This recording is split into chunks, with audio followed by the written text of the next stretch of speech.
Screen మీద వస్తున్నది చదివారు అందరూ?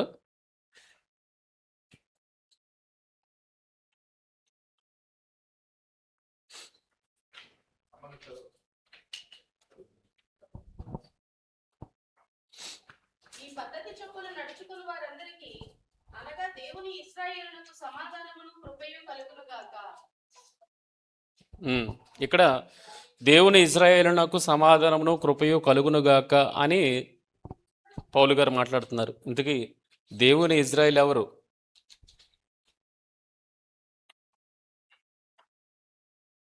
దేవుని ఇజ్రాయేల్ ఎవరు? ఎవరండి?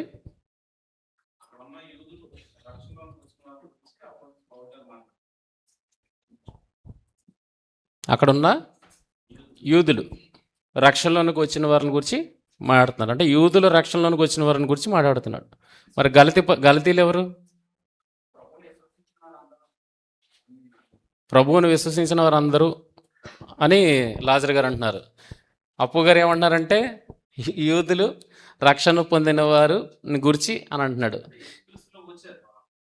అదే యూదులు వచ్చారు. ఇది కన్క్లూజన్ స్టేట్మెంట్, గ్రంథంలో చివరి మాట ఇది. అది మీరు చెప్పాలా? నెక్స్ట్ మన ఆన్సర్లోకి వెళ్తాం దాన్ని. కనుక గలతీ ఇది కన్క్లూజన్, లెటర్లో చివరికి వచ్చాడు.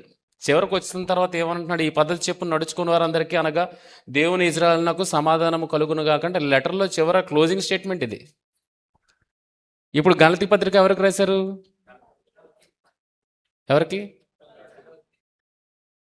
ఎవరికండి గలతీ పత్రిక? అది యూదుల ప్రాంతం, అన్యుల ప్రాంతమా? ఎక్కడుందో తెలుసా? మ్యాప్ చూసారా? ఇకోనియా, లూస్త్రా, దెర్బా ఇవన్నీ ఎక్కడుంటాయో అదే గలతీ, అన్యుల ప్రాంతం.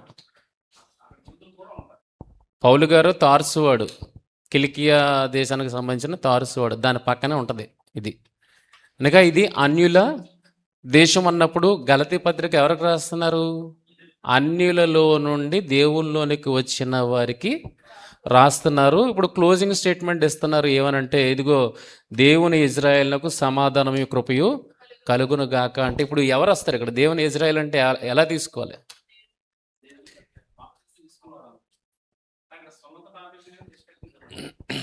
సున్నతి మీద డిస్కషన్ జరుగుతుంది. సున్నత ఆత్మను బట్ట, శరీరాన్ని బట్ట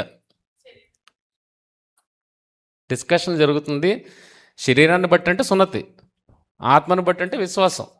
సో విశ్వాసానికి సున్నతి, శరీరానికి మధ్య జరుగుతున్న ఈ డిస్కషన్ ఇక్కడ సంఘాన్ని గలిబిలి చేస్తున్నారు.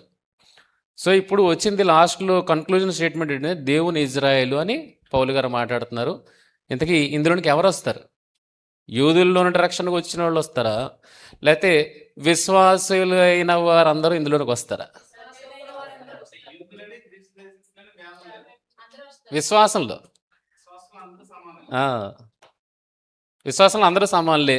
అయితే ఇప్పుడు మీరు ఇది ఓన్లీ యూదుల కోసం అని అంటున్నారా?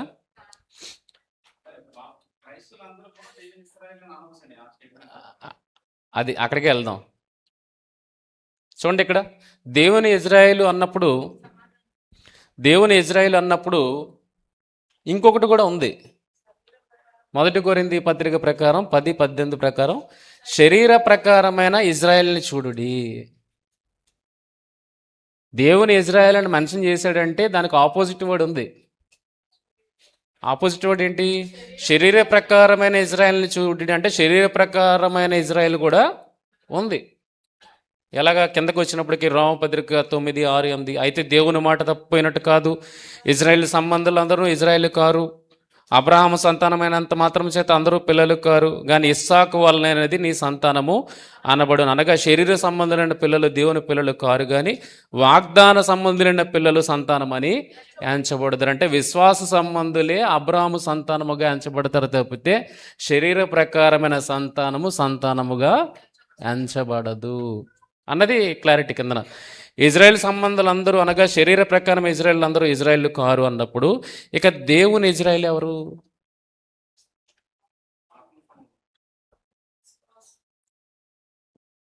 కాగా ఎవడైనాడు క్రీస్తునందు ఉన్న ఎడల వాడు నూతన సృష్టి, పాతవి గతించిన, ఇదిగో కొత్తవైన. గలతీ పత్రికలో చూడండి, క్లోజింగ్ స్టేట్మెంట్ అదే ఉందా? ఎందుకంటే మనం చదువుకున్న దాని పైన కొత్త సృష్టి పొందిటి అందే కానీ సున్నతి పొందిటి అంది ఏమీ లేదు, పొందకపోవటం అంది ఏమీ లేదు. ఈ పద్ధతి చెప్పును నడుచుకుని వారందరికీ అనగా దేవుని ఇజ్రాయేలునకు సమాధానము కృపయ కలుగునుగాక. ఎవరిని గురించి మాట్లాడుతున్నాడు ఇది? నూతన సృష్టి ఎవరు పొందారు? మనందరూని, అందరూ వస్తాం కదా. ఇప్పుడు అందరినీ గురించి ఏమంటాడు కిందన? పై వచనంలో ఆధారముగా విశ్వాస సంబంధులే దేవుని ఇజ్రాయేలు. అందుకే మనం ఎక్స్టెన్షన్ ఆఫ్ ఇజ్రాయెల్. మనం ఎవరివి? క్రీస్తుని బట్టి మనం ఇజ్రాయిల్లో పొడిగింపు. మనం ఇజ్రాయిల్లో పొడిగింపు, expansion of Israel or expanded Israel అని అంటారు మనల్ని. అదే విశ్వాసంలోకి వెళ్ళాం కదా. విశ్వాసంలోనికి వెళ్ళి అబ్రహాం సంతానం అనిపించుకున్నాం కదా. కనుక అబ్రహాము కుమారుడే ఇజ్రాయేలు, ఇజ్రాయేల్ కుమారులు ఇజ్రాయేల్ సంతానం. అంటే మనం ఎవరవుతాం? వారసత్వాన్ని బట్టి, వారసులను బట్టి మనం కూడా దేవుని ఇజ్రాయేలమే అవుతాము. అంటే విశ్వాసులైన పిల్లలు, దాని అర్థం. ఓకేనా? ఇది అర్థమైందా? ఇప్పుడు మంచి ప్రశ్నలోకి వెళ్తాం మనం. ఇజ్రాయేల్ విశ్వాస సంబంధులే దేవుని ఇజ్రాయేల్ అన్నప్పుడు యేసు పలికిన ఈ మాటను మనం ఎలా తీసుకోవాలి? మత్తయి సువార్త 15:24 నశించిన గొర్రెల యొద్దకే కానీ మరి ఎవరి యొద్దకును నేను పంపబడలేదనను. శరీర ప్రకారమే ఇజ్రాయేలు గానా లేక దేవుని ఇజ్రాయేలు గానా? ఈ సందర్భం తెలుసా ఎవరికైనా? మత్తయి సువార్త 15:24 అసలు సందర్భం ఏంటది?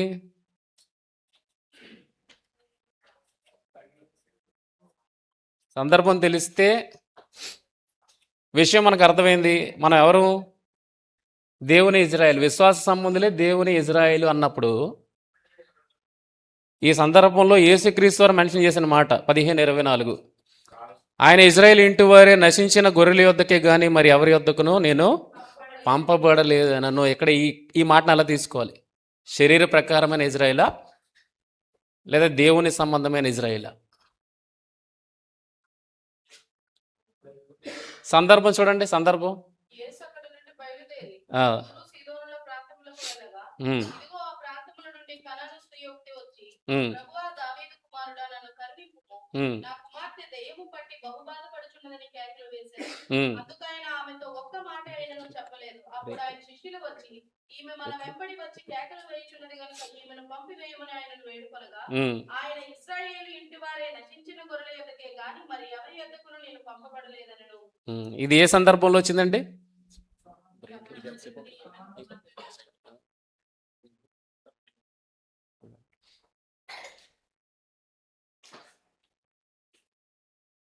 సందర్భం అర్థమైందా? ఒక అన్య స్త్రీ, తూరు ప్రాంతంలో ఒక అన్య స్త్రీ వచ్చి నా కుమార్తె దయ్యం పట్టింది, పీడింపబడుతుంది, ఆమెను బాగు చెయ్యు అని కేకలు వేస్తుంది.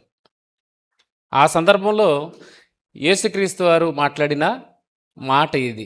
ఇప్పుడు యేసుక్రీస్తు వారు మాట్లాడిన మాటలో ఇజ్రాయేల్ ఇంటి వారే నశించిన గొర్రెల యొద్దకు కానీ మరి ఎవరి యొద్దకును నేను పంపబడలేదు అన్నది శరీర ప్రకారమైన ఇజ్రాయేల్ని గురించి మాట్లాడుతున్నాడా, దేవుని సంబంధమైన ఇజ్రాయేల్ని గురించి మాట్లాడుతున్నాడా? ఏమంటే ఏంటి?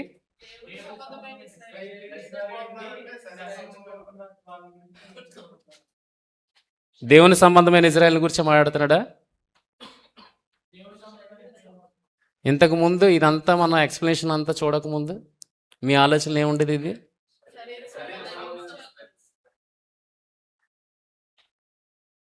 అందుకే మొదట ఆ లైన్లో నుండి తీసుకుని వచ్చాను. డైరెక్ట్గా ఈ సందర్భం ఎత్తితే మనకు అర్థం కాదు కదా. కనుక ఇప్పుడు చూడండి, సందర్భంలో చూడగలిగితే యేసు అక్కడి నుండి బయలుదేరి తూరు సీదోనుల ప్రాంతంలోకి వెళ్ళగా, ఇదిగో ఆ ప్రాంతం నుండి కనాను స్త్రీ ఒకటి వచ్చి, ప్రభువా, దావీదు కుమారుడు, నన్ను కరుణించుము, నా కుమార్తె దయ్యం పట్టి బహు బాధపడుచున్నదని కేకలు వేసెను. అందుకని ఆమెతో ఒక మాట అయినను చెప్పలేదు. అప్పుడు ఆయన శిష్యులు వచ్చి, ఈమె మన వెంబడి వచ్చి కేకలు వేయుచున్నది గనుక ఈమెను పంపివేయమని ఆయనను వేడుకొనగా, ఆయన ఇజ్రాయేల్ ఇంటి వారే నశించిన గొర్రెల యొద్దకు కానీ మరి ఎవరి యొద్దకును నేను పంపబడలేదు అనెను. ఆయనను ఆమె వచ్చి ఆయనకు మ్రొక్కి, ప్రభువా నాకు సహాయం చేయమని అడిగను. అందుకు ఆయన పిల్లల రొట్టెను తీసి కుక్క పిల్లలకు వేయుట యుక్తము కాదని చెప్పగా, ఆమె నిజమే ప్రభువా, కుక్క పిల్లలు కూడా తమ యజమానుని బల్ల మీద నుండి పడు ముక్కలు తినుడు గదా అని చెప్పాను. అందుకు యేసు, అమ్మ నీ విశ్వాసము గొప్పది, నీవు కోరినట్టే నీకు అవునుగాక. శిష్యులు ఏమంటున్నారు? అంటే చేసి పంపమంటున్నారా, చేయకుండా పంపమంటున్నారా? ఆ? కేకలు వేయుచున్నది కనుక పంపివేయు. అంటే ఎలా పంపుతారు చెప్పండి? కేకలు వేయించున్నది కనుక వీళ్ళే పంపలేనప్పుడు యేసుక్రీస్తు వారు ఎలా పంపుతారు? అంటే ఏం చేయమన్నారు శిష్యులు? చేసి పంపమంటారా, చేయకుండా పంపమంటారా? ఇప్పుడు యేసుక్రీస్తు వారు ఏమంటున్నారు దానికి? యేసుక్రీస్తు వారు ఏమంటున్నారు?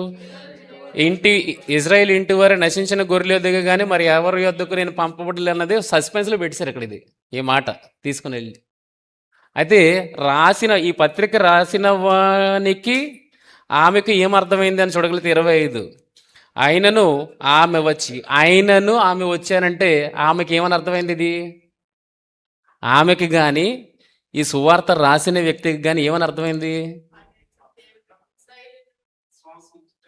శరీర సంబంధమైన ఇజ్రాయేల్ అన్నట్టుగా అర్థమైంది కదా. అందుకే ఆయనను అని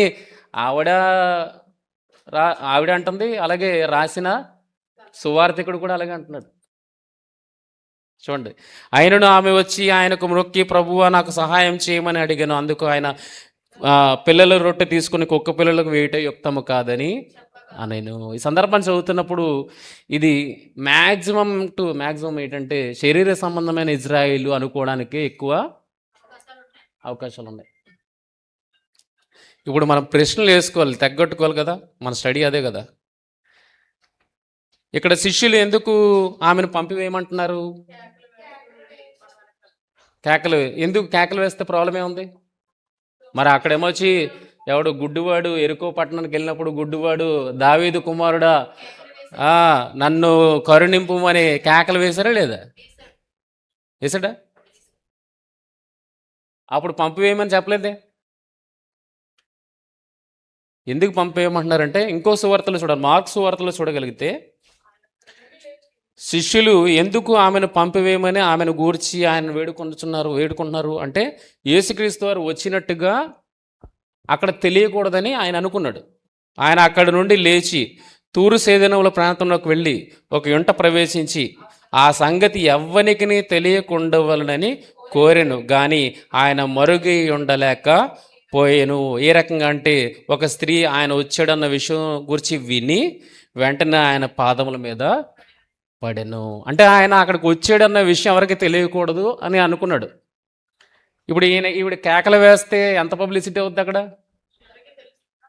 గనక ఈవిడ కేకలు వేస్తుంది, నువ్వు అనుకున్నది నెరవేరదు కనుక ఈవన్నీ కామప్ చేసి పంపించి అని శిష్యులు వేడుకున్నారు. ఓకేనా? ఇక్కడ చూడండి, అసలు అన్ని జాతితో యూదులకు సహవాసం ఉండదు అని అన్నప్పుడు ఇక్కడ యేసుక్రీస్తు వారు ఇక్కడ ఎవరికి చేశారు? పైనే ఉంది పేతురు గారు మాట్లాడుతూ, అప్పుడు అతడు అన్ని జాతి వానితో సహవాసం చేయటను అట్టి వానికి ముట్టుకొనిటేను యూదునికి ధర్మం కాదు. అంటే అన్ని జనులకి ఇప్పటివరకు చేయలేదు అన్న ఆలోచనలోనికి మనం వెళ్ళాం. యేసుక్రీస్తు వారు అన్యుల జనులకు అసలు ఏమీ చేయలేదు అన్న ఆలోచనలోనికి వెళ్ళాం. కానీ లోకాసువార్త 7:4-5 చూడగలిగితే అసలు ఆయన ఎవరు? శతాధిపతి ఎవరు?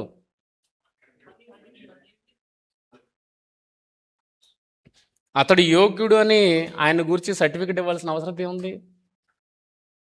చూడండి, అతడు మన జనులను ప్రేమించి మనకు సమాజం అందరము తానే కట్టించెను అని మిక్కిలి బ్రతిమాలుకున్నాడంటే ఒక అన్యుడికి సహాయం చేయమని యూదులు ఆయన పక్షాన వచ్చి యేసుక్రీస్తు వారిని వేడుకుంటున్నారు. అసలు ఆ యేసుక్రీస్తు వారు అన్యులకి చేశారా లేదా? చేశారా? మరి తూరు సీదోను స్త్రీకి చేయడంలో తప్పే ఉంది?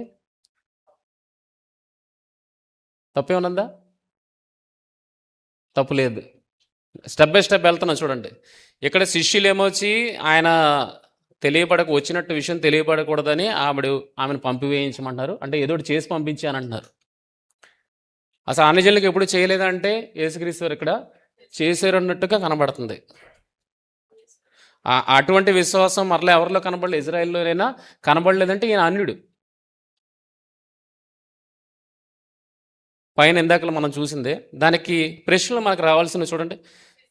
శిష్యులు ఏమైనా చేయమని ఆయనను వేడుకున్నారా, చేయవద్దని వేడుకున్నారా?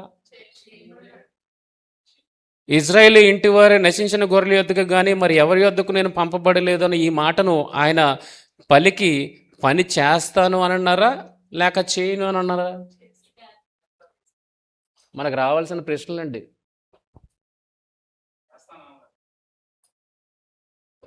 నెక్స్ట్, అయినను ఆమె వచ్చి ఆయనకు మొక్కి ప్రభువా నాకు సహాయం చేయమని అడిగిందని వ్రాయడంలో వ్రాసిన శిష్యునికి ఏమర్థమైంది, విన్న ఆమెకి ఏమర్థమైంది? ఆయన కార్యం చేస్తాడు అనా లేక కార్యం చేయడనా?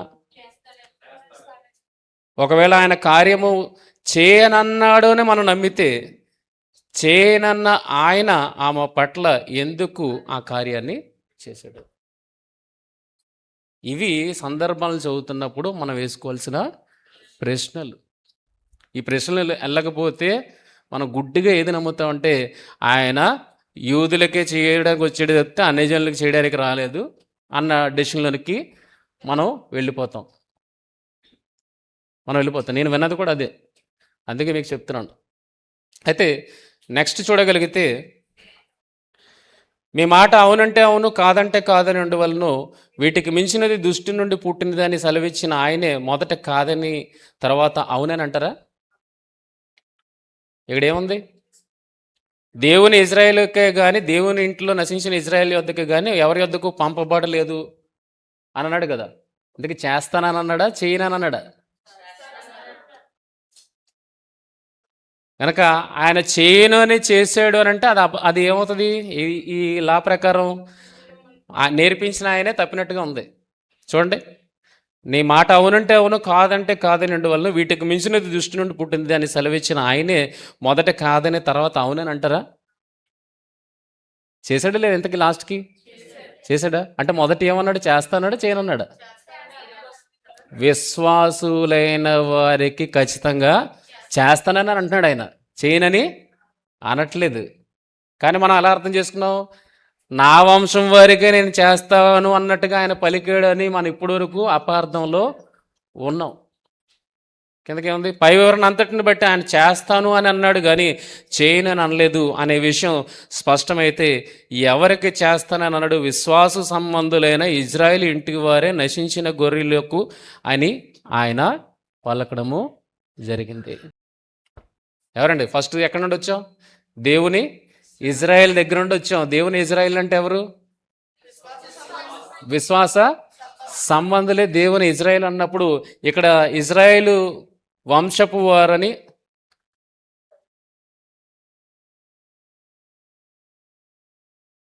నెక్స్ట్ ఇదేనా? ఇది కాదు. ఇజ్రాయేల్ ఇంటి వారే నశించిన గొర్రెల యొద్దకే కానీ మరి ఎవరిని యొద్దకు నేను పంపబడలేదు అని అంటే ఎవరికి చేస్తానంటాడు ఆయన? విశ్వాసరాలకు చేస్తానంటున్నాడు. కిందకు వచ్చినప్పటికీ ఆవిడ విశ్వాసం ఎంత గొప్పదో అది ప్రూవ్ అయింది. ప్రూవ్ అయిందా? ఇప్పుడు ఆవిడకి చెయ్యాలా వద్దా? అంటే ఏం చూస్తున్నాడు? ఈవిడ విశ్వాస సంబంధమైన ఇజ్రాయెల్ అవునా కాదన్నది చెక్ చేశాడు. ఆవిడ ఏమని ప్రూవ్ అయింది? నీ విశ్వాసము గొప్పది, నీవు కోరినట్టే నీకు అవునుగాక. అర్థమైందా? మనం అక్కడి నుండి నరుక్కొని వస్తేనే కానీ ఈ సందర్భం అర్థం కాదు. డైరెక్ట్గా ఇందులోనికి దూరం అనుకోండి, ఏమర్థం? అపోజిషన్ వచ్చేస్తూ ఉంటుంది. కనుక దేవుని ఇజ్రాయేలు అని అంటే ఎవరు? విశ్వాస సంబంధులే దేవుని ఇజ్రాయేలు. యేసుక్రీస్తు వారు చేస్తానని అన్నారు, కానీ ఆ స్త్రీకి ఆ మాట అర్థం కాదు కదా, అందుకే అయినను అని రాసింది. శిష్యులకి అప్పటికీ అర్థం కాలేదు కనుక ఆయన కూడా అలాగే సేమ్ టు సేమ్ రాశాడు. కానీ కిందకు వచ్చినప్పటికీ ఆయన కార్యాన్ని చేశాడు అంటే పైన ఎవరికి చేస్తానని చెప్పాడు? విశ్వాసులకు ఖచ్చితంగా నేను చేస్తాను, అందుకే నేను వచ్చాను నన్ను అందుకే పంపించాడు అని అంటున్నాడంటే ఆ దేవుని ఇజ్రాయెల్ అన్నది అర్థమైతేనే ఈ సందర్భము అర్థమవుతుంది. ఆయన శరీర ప్రకారంగా మాట్లాడుతున్నాడా లేకపోతే విశ్వాస సంబంధంగా మాట్లాడుతున్నాడు అన్న విషయం.